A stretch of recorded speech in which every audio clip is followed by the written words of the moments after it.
실수령액인지 한번 생각을 해보세요. 자, 1억이다. 얼마를 실수령액을 받느냐? 640, 50 정도 될 거예요.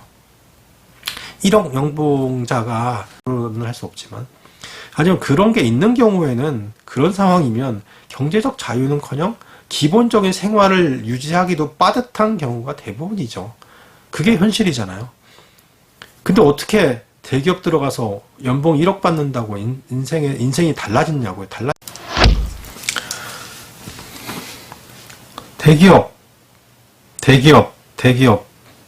대기업이 모든 먹고 사는 문제를 해결해주고 경제적 자유를 보장해주는 우리 인생의 행복을 적어도 보장은 아니지만 잘 지켜주는 곳일까요? 그러니까 그러한 곳이기에 그렇게 수많은 사람들이 가려고 하는 것일까요? 우리가 뭔가 만들어 놓은 이미지는 아닐까요?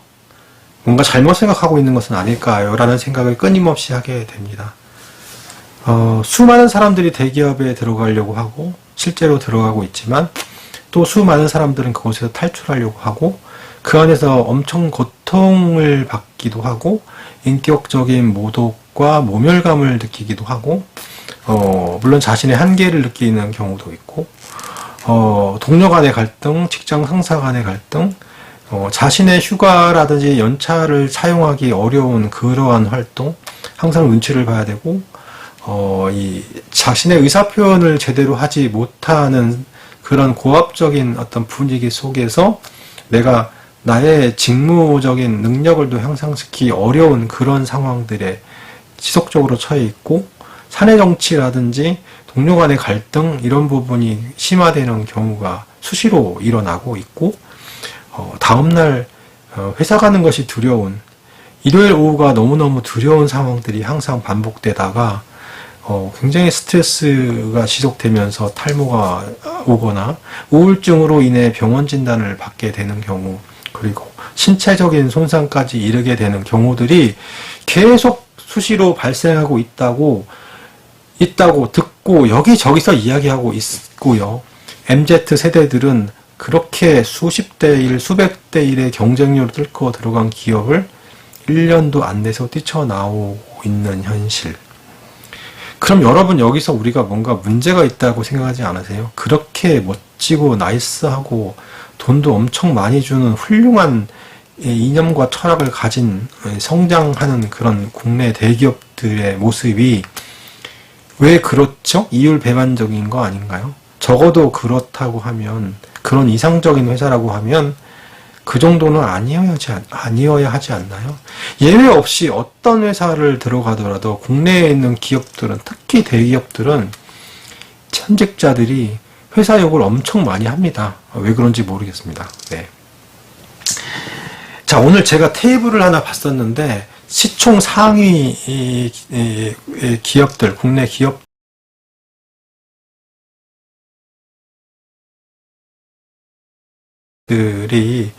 평균 연봉이 얼마나 되는지를 이렇게 표시해 놓은 것들이 있어요. 네, 엄청난 회사들이 많더라고요. 대체로 보면 평균 연봉이 뭐 1억에서 플러스 마이너스 많은 것은 뭐 1억 5천까지도 있는 것 같고요. 네, 그런 경우인데, 자, 평균 연봉이 이제 1억 정도가 되는 그 시총 상위 20개 정도 회사들을 보면 정말 수익률이 높은 회사들이겠죠. 그런 회사들은 충분히 평균 연봉이 그 정도 될 것 같긴 한데, 그런데 우리가 이러한 데이터들을 볼 때 우리가 꼭 생각해야 될 몇 가지 포인트가 좀 있는 것 같아요.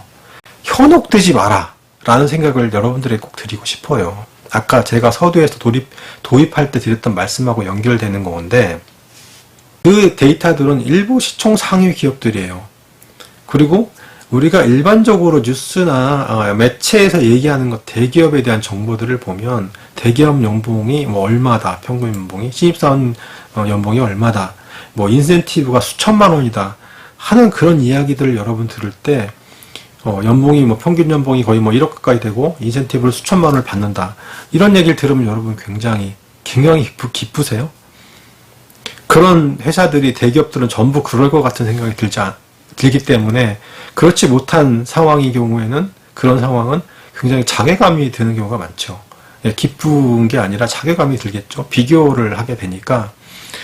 그런데 실제로 그런 기업들이 정말 그렇게 많으냐라고 봤을 때 그렇지 않은 걸 여러분 이제는 좀 아시지 않나요? 예, 뭐 삼성전자의 모바일이나 스마트폰 부서인 경우에만 연봉 대비 인센티브가 연말에 뭐 PS로 거의 50% 가까이 나오는 경우가 있거나 하지, 그 내부의 다른 부서도 10%도 안 되는 경우도 있고 못 받는 경우도 있기 때문에 이 삼성 같은 삼성이란 이름을 달고 있더라도 모두 그렇진 않고, SK도 마찬가지겠죠. 뭐 기타 다른 기업들도 그러니까 일부 대기업만 그 정도 수준이고 여타의 다른 기업들은 그 정도는커녕 비교할 수 없는 연봉이 되는 경우도 많기 때문에 일부의 경우를 가지고 우리는 모두 그쪽을 지향해야 된다라고 하는 그 우를 범하면 안 되고 그런 착각을 자꾸 하면 안 되는 것 같아요. 근데 중요한 것은 뭐냐면 왜 이렇게 연말이 되면 그렇게 인센티브 기사들이 쏟아지고 그 다음에 뭐 대기업이든지 뭐 이런 회사들의 연봉 이야기를 자꾸 하면서 일반인들의 착각을 자꾸 불러일으키는지는 모르겠어요. 뭐 음모 이론일지는 모르겠지만 이 대기업들도 자기들의 유수한 인재를 유치해서 계속 일을 시켜야 하면 자기 이미지 메이킹을 자꾸 해야 돼요. 회사가 그렇다고 하면 경쟁사들의 그런 인재들을 뺏기지 않기 위해서 자꾸 자료들을 내보내는데 가장 손쉽게 이미지를 좋게 하는 게 연봉이나 인센티브예요. 언론의 그 탑 기업들은 엄청난 광고를 제공하잖아요. 그러면 언론들은 그에 반대급부로 그들의 좋은 이미지 메이킹을 도와줘야 돼요. 그런 기사들이 바로 그러한 윤활유 작용을 한다고 저는 생각을 해요.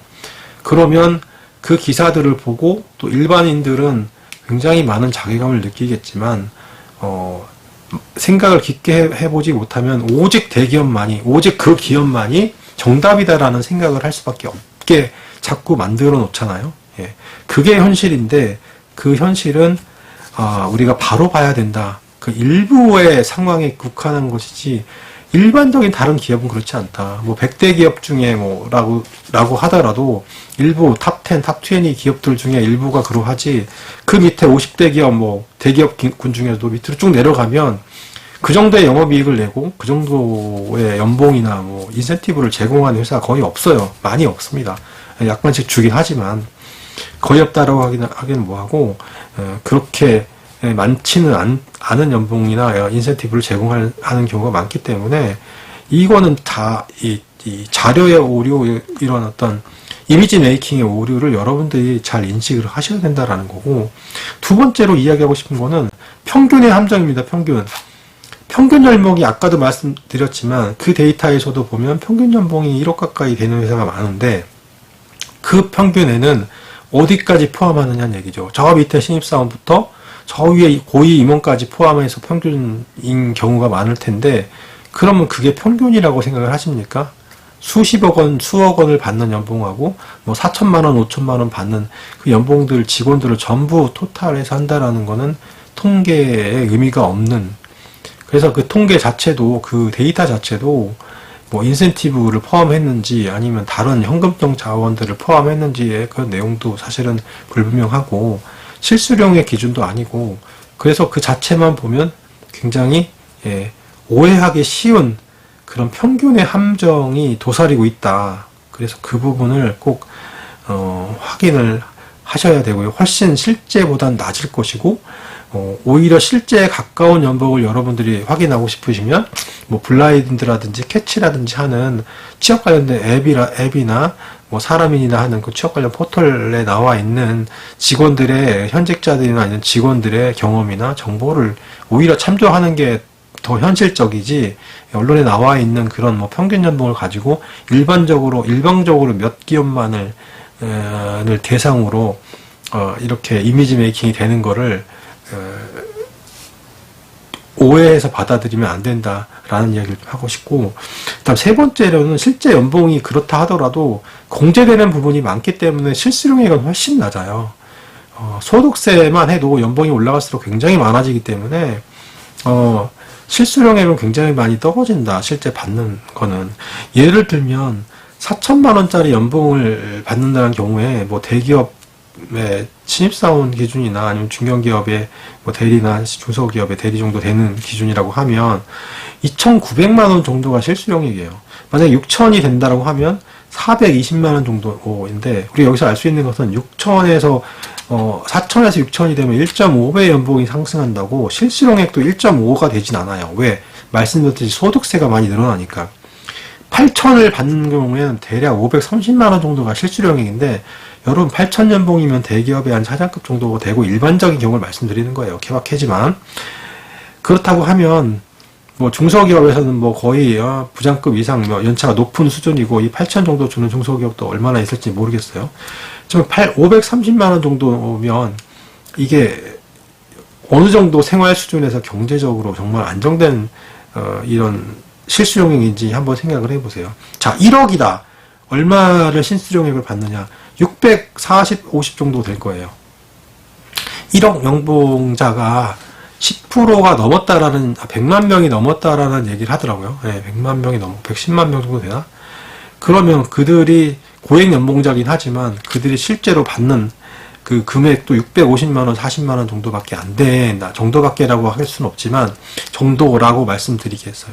그러면 그 정도밖에라고 사실 제가 무심코 나왔지만 왜 그런 얘기를 할 수밖에 없냐면, 실제로 그 연봉을 받는 연령대가 굉장히 어리면 모르겠는데 대부분 40대 중반 뭐 부군일 거예요. 40대 중반 부군 플러스 마이너스, 초반에서 중반 후반 왔다 갔다 기업마다 다르겠죠.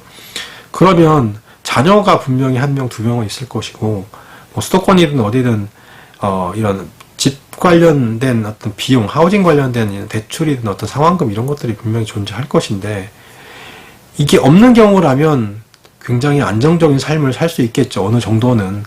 경제적 자유라기로는 할 수 없지만. 아니면 그런 게 있는 경우에는, 그런 상황이면 경제적 자유는커녕 기본적인 생활을 유지하기도 빠듯한 경우가 대부분이죠. 그게 현실이잖아요. 근데 어떻게 대기업 들어가서 연봉 1억 받는다고 인생이 달라지냐고요? 달라지지 않습니다. 경제적 자유는커녕 투잡되어야 돼요. 네, 그게 현실이에요. 그런 경우에도 투잡된다고 말하면 나 같은 중소기업 다니는 사람은 어떻게 되냐고 말씀하실지 모르겠지만 현실은 그래요. 그런 1억짜리도 그래요. 그럼 1억 5천짜리면 어떠냐? 1억 5천이면 정말 그 아까 말씀드린 연봉의 평균 연봉이 1억 5천 가까이 되는 몇 명 회사들이 있는데, 정말 대한민국에서 탑이죠. 예.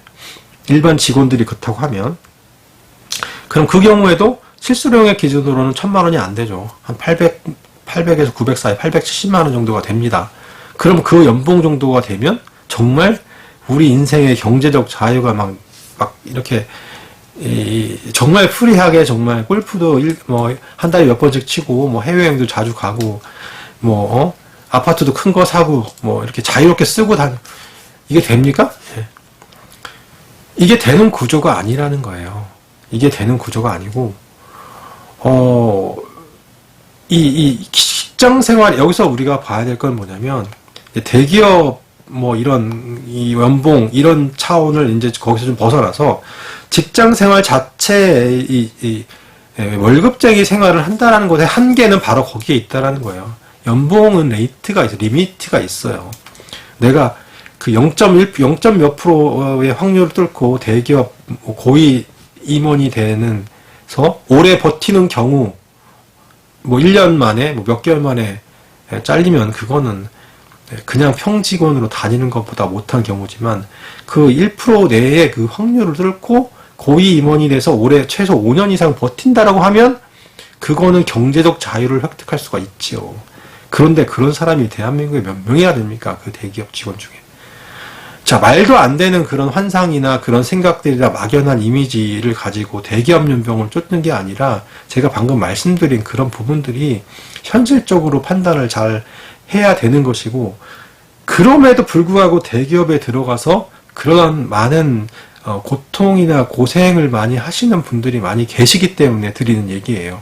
그 생활들이 정말 행복하다고 하면 정말 이상적인 거죠. 행복을 떠나서 그 생활들 자체에서 내가 만족을 느끼고 어느 정도의 자아 실현을 하며 내가 어느 정도 자신의 라이프를 즐길 수 있고 경제적인 만족을 얻는 수준이 일반적인 대기업의 수준이라고 하면 정말 이보다 더 할 수는 없는 건데, 많은 사람들이 그게 아니라고 하잖아요. 아니라서 뛰쳐나오고 그 안에 있는 사람들조차도 굉장히 많은 컴플레인을 하는 상황이면 이거는 정말 문제가 많다.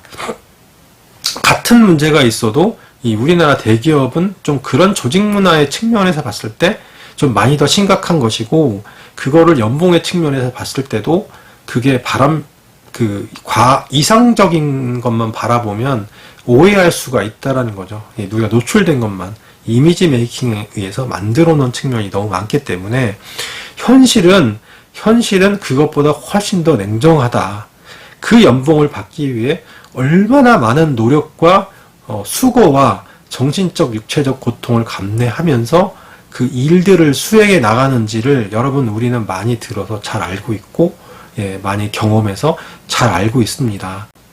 돌이켜보면 이런 얘기들을 많이 하고 싶었지만 사회적 분위기나 이런 이야기를 직접적으로 잘 하진 않는 것 같아요. 이 대기업이라는 곳이 누구나 선망하는 곳이고, 현실에서는 그 대안이 없는 우리가 누구나 선호하는 뭐라 그럴까, 가장 이상적인 곳처럼 자꾸 이미지 메이킹 되는 현실이 있기 때문에 그런 이야기를 하면 뭐 대기업이 뭐 얼마나 대단하기에 대기업이 연봉이 그렇게 많이 줘 정말 대기업보다 나은 곳이 있어 라고 이렇게 말을 하기가 어려운 분위기가 대한민국 사회인 것 같아요. 대기업을 워낙 앞세우기 때문에 여러 가지 이미지 메이킹을 만들게. 그렇지만 아까 제가 말씀드리는 그런 단편적인 이유만으로도 대기업은 더 이상 최고의 파라다이스가 아니에요. 여러 가지 측면에서 다른 옵션이 있으면 다른 옵션을 열심히 찾아보시고 그 안에서 인생의 목표를 찾으시고 승부를 내는 그러한 도전 정신도 필요하다고 생각을 해요.